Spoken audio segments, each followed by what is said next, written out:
Hello everybody, and welcome back to the Poor Man's Chemist.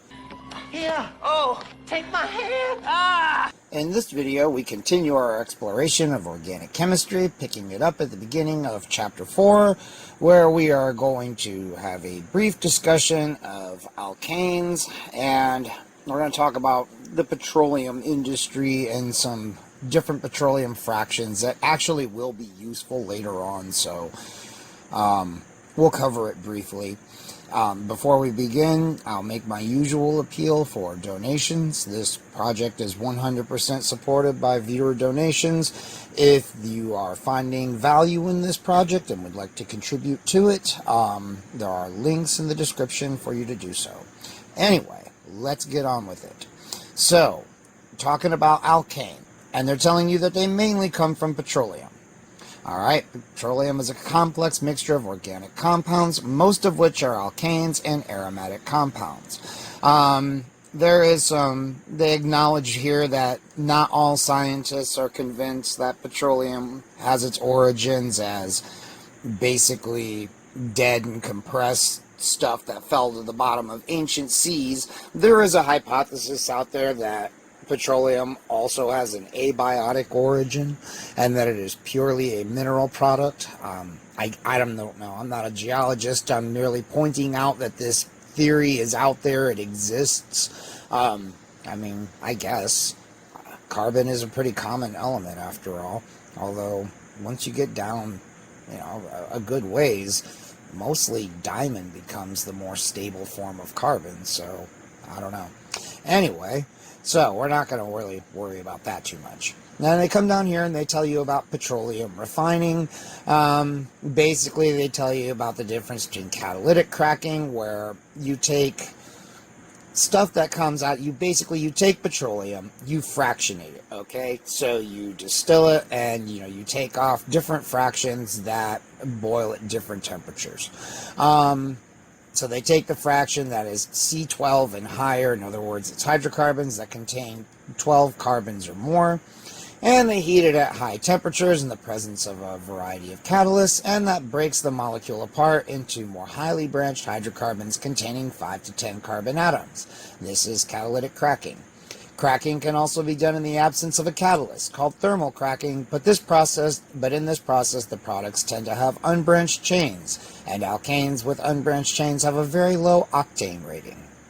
So then they go on to explain that the octane rating, the way it works, is you take a gasoline and you burn it in an engine, and you see how much knocking is produced. What is knocking? I don't really know. Engineering was never my strong suit, but whatever. But the knocking characteristics of the gasoline will be compared to a mixture of 2,2,4-trimethylpentane, which basically burns without knocking, and heptane, which is just straight chain heptane, and that has a very low octane rating. Apparently that causes a fuck ton of knocking. So octane ratings are basically a measure of the knocking that you get off of a measure of mixture of gasoline as it compares to mixtures of 2,2,4-trimethylpentane and heptane. So 87 octane has a gasoline that burns with the same characteristics as an 87% 2,2,4-trimethylpentane and 13% heptane mixture. That's what octane rating means. So, anyway, come down here, talk about typical fractions attained by distillation of petroleum. You see, it just goes up by the number of carbon atoms that are present in the hydrocarbons that are in it. That's really it. That's really kind of how it's measured. It will consist of all kinds of stuff, depending on what fraction it is. So, low molecular weight, you're getting natural gas, petroleum ether. This is interesting because it's not actually ether. It is a mixture of light hydrocarbons that have between 5 and 6 carbon atoms. So a mixture of pentanes and hexanes. It's very volatile though, so it's called petroleum ether, even though it's not an ether. Ligroin is just from a slightly heavier fraction. Sometimes you'll see preps that say to extract something in a petroleum ether or ligroin, and it took me, I actually was confused at first because I was thought and almost look like they're the same thing, but they're not the same thing. Petroleum ether is a slightly lighter fraction than Lagrange is. Then you have your gasolines, then kerosene and jet fuel, and then so on and so forth down the list. Okay? Now, the shapes of alkanes. So, you guys know that sp3 hybridized carbons always bond with a tetrahedral geometry. You already know this. We've talked about this at great length, okay? So what you see here are some quote-unquote straight-chain hydrocarbons. Of course, they're not really straight chains. We call them straight chains just because there's no branching in them. It would be better to call them unbranched hydrocarbons. But clearly, they're not straight. These zigzag lines and these bond formulas, man, this is not, just drawn for kicks. It mimics the bonding pattern because, and remember too, you can get free rotation around all of these single bonds. So, these molecules are not just sitting here in a nice little zigzag row like this all the time. There's all kinds of different shapes this molecule can take. But for the sake of simplicity, we draw it like this and think of it this way. Even though we know that if we were to take an actual molecule of pentane and somehow shrink ourselves down or blow it up so that we could actually see the fucking thing, it would be furiously twisting all over the place and it would not stay in any one shape for a long period of time. But again, for simplicity, we think of it like this. Okay? All right. I think that's pretty simple. I think everybody can understand this. You're going to find that a lot of consequences come from this tetrahedral bonding and arrangements that you're going to have, like this in the next chapter. In fact, you'll be seeing the consequences of tetrahedral bonding of sp3 hybridized carbons all over the fucking place. Okay, you can see here we have some branched hydrocarbons, isobutane, isopentane, and neopentane. Want to take this moment to go over real quick, just a reminder, this is a primary carbon because it's bonded to one other carbon. This one is secondary because it's bonded to 2. This one's tertiary because it's bonded to 3 other carbons. And this one is quaternary because it is bonded to 4. Alright, moving on. Constitutional isomers. Constitutional isomers have the same molecular formula, but a different structure. And the important thing to take from this, constitutional isomers have very different physical properties, okay? So let's look here. These are all different flavors of hexane, okay? All the same molecular formula, all the same molecular weight, but because of their particular structure, their physical properties are very different from each other. We can use this if we want to separate these things. This is where things like fractional distillation become very useful. And you can see the differences in the boiling points between, like these here, that's just 3 degrees C. This is why fractional distillation is typically done very slowly.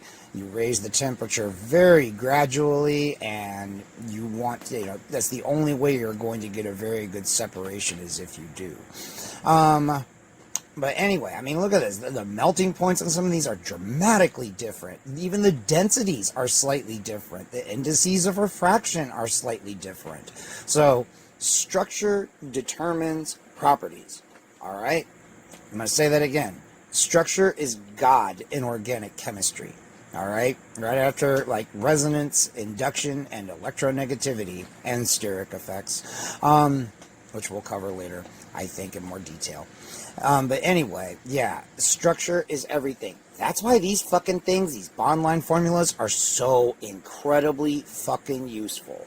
Because at a glance, it tells us a whole lot about the fucking compound. Now, moving on to IUPAC nomenclature. Here we go. This is where you are going to start learning how to name organic compounds. And the thing to take from this is that each different compound should have a different and unambiguous name. Furthermore, you should be able, not you personally, but in principle, it is possible to completely reconstruct the structure of the molecule from its name. Okay? And the name is built based on the structure of the molecule. Now, in practice, like if you, when I did a contract at the pharma industry at Noramco, which is this company that, Johnson & Johnson company, they make like all the C2s, 3s, 4s, and 5s. They make all the good drugs. But I remember seeing one of the research scientists there that was, he was an organic chemist. That guy did so many cool preps. But he would plug the structures of the stuff he was making into some software program, and it would spit out the IUPAC name for it. So trust me, even at that level, they're not coming up with these IUPAC names. There's software to do that shit. That's how it actually works in the real world. However, you're not in the real world. You're in class. So you need to have a basic, nobody expects you to be able to like come up with the IUPAC name of morphine or be able to rebuild its structure, on paper, just based on the name. I can't do that shit. I ain't even gonna lie. Once some organic molecules start getting really complicated, or you start seeing some funky shit in them, man, I start getting lost. So again, don't feel bad. We're just shooting for a basic understanding of the naming system here. Okay? Now, you can see your first 20 unbranched alkanes. Note the prefixes here. Meth, eth, prop, bute, and then penta, hexa, hepta, etc., etc. And on down all the way to the one for 20, which I can never remember how to say this word. It's like a word, I think I've heard this word said like a few times in my life, and 99% of the rest of the time, I've seen it written down. So, hopefully Google has a pronunciation for it, and if it does, here it is. Icosane. Okay, but since I haven't done that and I added that in editing, I don't know what it is, so don't ask me to say it yet. Anyway, I mean, you can see it's very, very simple. I think the only things that really, are a little unintuitive are 11 and 12, undecane and dodecane. But after that, it's tri, tetra, penta, hexa. Again, it just keeps going on and on. And so, anyway, moving on. Those prefixes, I mean, I think at this point you guys are probably getting a little comfortable with these prefixes, if you weren't already. Okay, how to name unbranched alkyl groups. So if we remove one hydrogen from an alkane, we obtain what is called an alkyl group. All of these are alkyl groups. These alkyl groups have the names that end in -il. Okay? Methyl, ethyl, propyl, butyl.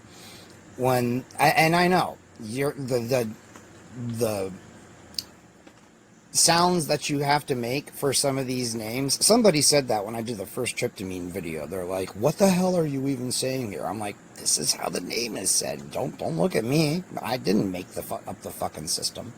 So anyway, when the alkane is unbranched and the hydrogen atom that is removed is a terminal hydrogen, the names are straightforward. See?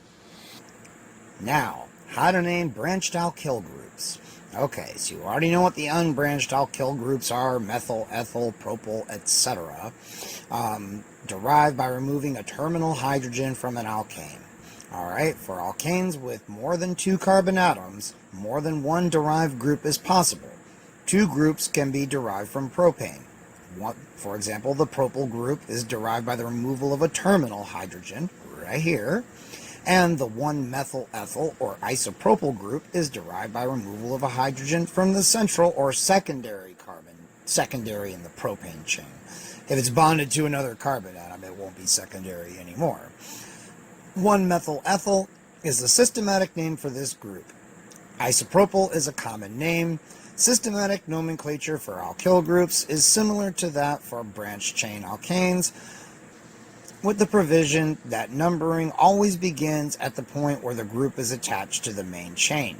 There are 4 C4 groups. So you see, okay, before we move on, you see that? You can call it 1-methyl ethyl, or you can call it isopropyl. Both are acceptable in IUPAC. Alright, now for butyl, you've got 4 groups that have more or less common names, and you should memorize these 4. The butyl group, isobutyl, sec-butyl, and tert-butyl. Alright? Neat, right? Okay, moving on. Following examples show how the names of these groups are employed. So you see 4-isopropyl heptane, or you could call it 4-1-methyl ethyl heptane. Both are equally correct. And 4-tert-butyl octane, or 1,1-dimethyl-ethyl octane. Both of those are perfectly fine. The common names isopropyl, isobutyl, sec-butyl, and tert-butyl are approved by IUPAC for the substituted groups, or the unsubstituted groups, sorry. And they are still very frequently used. So yes, burn those into your brain, memorize them. There is one 5-carbon group with an IUPAC approved common name that you should also know, the 2,2-dimethylpropyl group, sometimes called the neopentyl group. Okay? So you could call it neopentyl, or you could call it 2,2-dimethylpropyl if you want to sound all, like sophisticated and sciencey. And both are equally correct. Alright? And yes, when you can just drop these fucking IUPAC names, it makes you look like you're way smarter than you actually are. I highly recommend trying it. Anyway, how to classify hydrogen atoms. Hydrogen atoms are classified based on the carbon they're on. So these are all primary hydrogen atoms. This is a tertiary hydrogen atom, and these are secondary hydrogen atoms. So you see here, neopentane, all the hydrogens are primary, because they're all bonded to a carbon that's only bonded to one carbon. I know, this is super complicated stuff, right? How to name alkyl halides. Alkanes bearing halogen substituents are named in the IUPAC substitutive system as haloalkanes. So chloroethane, 1-fluoropropane, 2-bromopropane. You get that? Haloalkane. Halo, then alkane. Alright? When the parent chain has both a halo and an alkyl substituent attached to it, number the chain from the end near the first substituent, regardless of whether it is halo or alkyl. If two substituents are at equal distance from the end of the chain, then number the chain from the end nearer the substituent that has alphabetical precedence. Pretty fucking simple, right? So, here in both cases, you start numbering from the chloro side here, and you have your different 2-chloro-3-methylpentane, 2-chloro-4-methylpentane. Makes sense? Common names for many simple haloalkanes are still widely used, however. In this common nomenclature system, called functional class nomenclature, haloalkanes are named as alkyl halides, like ethyl chloride, isopropyl, yada yada, you guys can read. Alright, so you do need to know these two, I guess, what these are. Anyway. Oh yeah, and if you're ever not sure, you can always take a name that you see, pop it into a search engine of your choice and hit enter, and then look at what comes up. That's a very good trick. For some reason, students it just never seems to enter their mind to look shit up. It's astonishing to me how students just never do that shit. How to name alcohols. In IUPAC substitutive nomenclature, a name may have as many as 4 features. The locants, the prefixes, the parent compound, and the suffix, okay? So, considering the following example, 4-methyl-1-hexanol, alright? The locant 4 tells us that the substituent methyl group, named as a prefix, is attached to the parent compound at C4. The parent compound contains 6 carbon atoms with no multiple bonds, hence the name hexane, and it is an alcohol. Therefore, it has the suffix -ol. The locant 1 tells us that C1 bears the hydroxyl group. In general, numbering of the chain always begins at the end nearer the group named as a suffix. Okay? That can make things easier. The locant for a suffix, whether it is for an alcohol or another functional group, may be placed before the parent name, as in the example above, or, yada yada, according to revision of the rules, named immediately before the suffix. Both methods are IUPAC approved for maximum confusion. Therefore, the above compound could also be named 4-methyl-hexan-1-ol. Either one is correct. I think 4-methyl-1-hexanol is a little less cumbersome to say than 4-methyl-hexan-1-ol, but whatever. You do encounter names written both ways, so you do need to know both ways of writing them. Why did IUPAC approve this? I don't know, guys. It's 1993 when this revision came down. The 90s were a marvelous decade. If you missed them, I genuinely feel sorry for you. Anyway, the following procedures should be followed in giving alcohols IUPAC substitutive names. Yes, we're starting with alcohols here. From that, we'll go on to other functional groups. Select the longest continuous carbon chain to which the hydroxyl is directly attached. Change the name of the alkane corresponding to this change by dropping the final E and adding the suffix -al. Number the longest continuous carbon chain so as to give the carbon atom bearing the hydroxyl group the lowest number. Indicate the position of the hydroxyl group by using this number as a locant. Indicate the positions of other substituents as prefixes by using the numbers corresponding to their positions along the carbon chain as locants. All right, so you see here that we have the examples: 1-propanol, 2-butanol, 4-methyl, 1-pentanol, or 4-methylpentan, 1-ol, but not 2-methyl-5-pentanol. I hope that makes sense. So here, yeah, 3-chloro, 1-propanol, yada yada, and the same thing here. This one's a little, well, I guess you could say it is a little confusing. Hopefully it shouldn't be by now. So, anyway, moving right along. Simple alcohols are often called by common functional class names that are also approved by IUPAC, because of course they are. We have seen several examples already. In addition to methyl alcohol, ethyl alcohol, and isopropyl alcohol, there are several others, including propyl alcohol, butyl alcohol, sec-butyl alcohol, tert-butyl alcohol, isobutyl alcohol, and neopentyl alcohol. Woo! All right. Alcohols containing 2 hydroxyl groups are commonly called glycols. In the IUPAC substitutive system, they are named as diols. So this is 1,2-ethane diol, and 1,2-propane diol, and 1,3-propane diol. Okay? Yes, and you'll see these common names: ethylene glycol, propylene glycol, trimethylene glycol, none of which has a fucking double bond in it.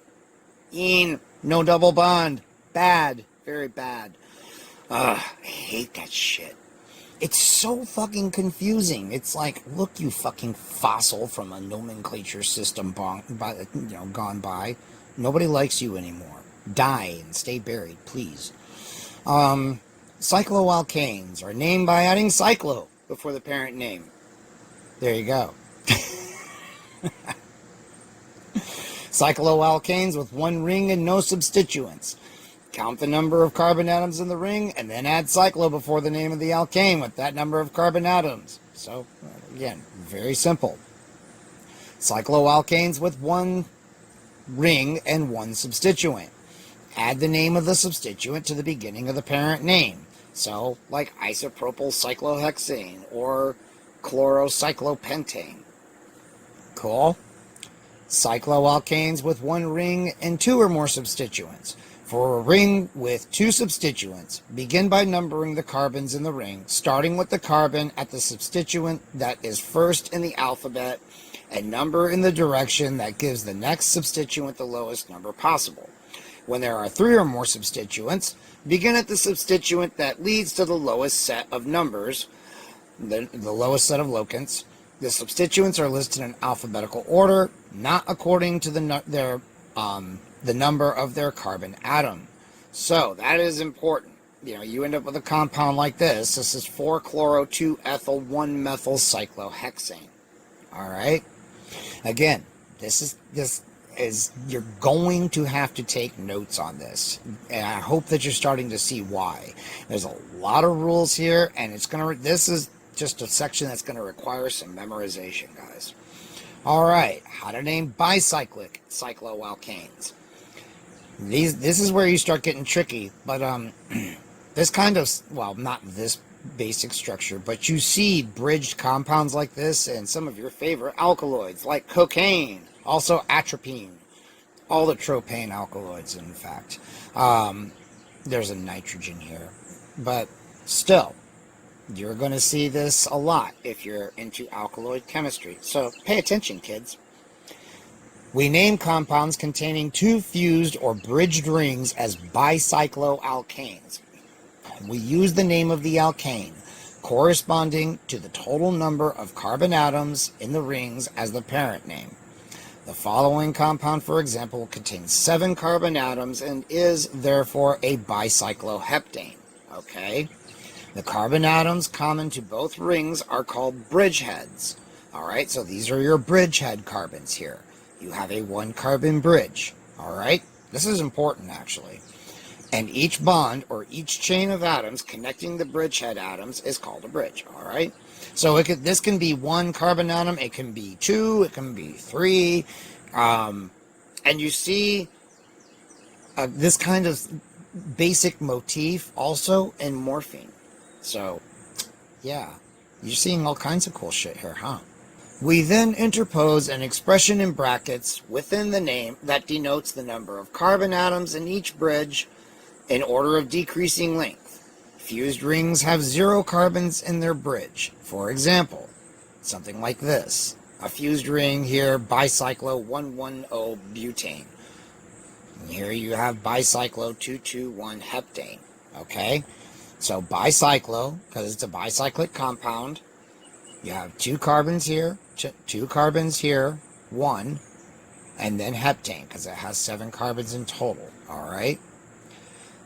In bicycloalkanes with substituents, we number the bridge ring system beginning at 1 bridgehead, proceeding first along the longest bridge to the other bridgehead, and then along the next longest bridge back to the first bridgehead. The shortest bridge is numbered last. Okay? So we have here, this is bridged 8-methyl bicyclo 3,2,1-octane. You see, this does start getting really complicated. 8-methyl bicyclo 4,3,0-nonane. Okay? And this is a fused ring system. Alright, so we have bridge systems and we have fused systems. And I hope that you can see the difference between the two of them. Alright? I know, this can get a little complex. But once you've worked with some examples, like maybe do some problems at the end of the chapter, you know, get a little practice with it, I mean, you'll quickly become comfortable with it. And I think that with cycloalkanes, enough minds out there are probably fried that it's probably good to go ahead and end this video here. We're going to pick it up here with continuing to talk about nomenclature, going through all of these rules. If you don't understand anything, ask questions, all right? This is all very important because you're going to be seeing this nomenclature everywhere from here on out in the course. Everywhere. I mean, you have to know how to fucking name things so that we can talk about them, right? And you have to understand the system by which they are named.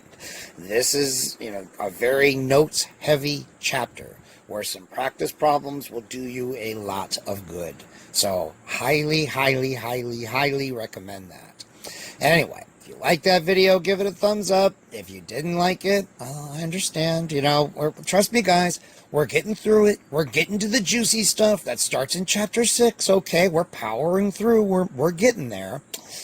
Subscribe, comment, share the video, donate a few bucks if you're finding this project to be of value to you. And until the next one, y'all, which I will try to have out soon, I will see you later.